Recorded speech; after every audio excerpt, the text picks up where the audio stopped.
sakata hilo la kesi ya Tundu Lissu, lakini pia kama ambavyo nimekwambia tayari makamu mwenyekiti wa chama hiko cha Demokrasia na Maendeleo Chadema amefika hapa, na anayeingia sasa hivi ni Dr. Wilbrod Slaa, katibu mkuu wa zamani wa chama hiko cha Demokrasia na Maendeleo Chadema, ambaye na yeye anakuwa sehemu ya wale ambao wamepata nafasi ya kushuhudia ama kufika,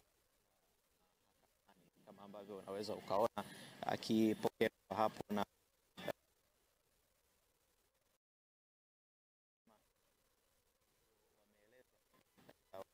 logistics zote vizuri, na anaingia sasa katika chumba hiko ndani ya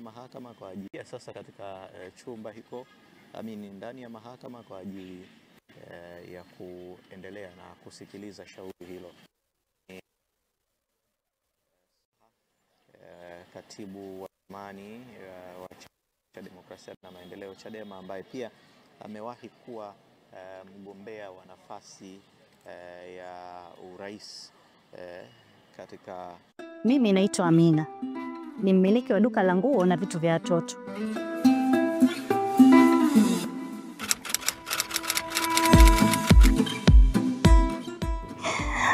Kwa sababu naweza kujihudumia bima ya safari muda wowote kwenye WhatsApp yangu. Isitoshe, naipata bima papo hapo kwenye simu na email yangu. Upotezi muda wako. Napenda jinsi ilivyo rahisi kuhakiki bima hiyo.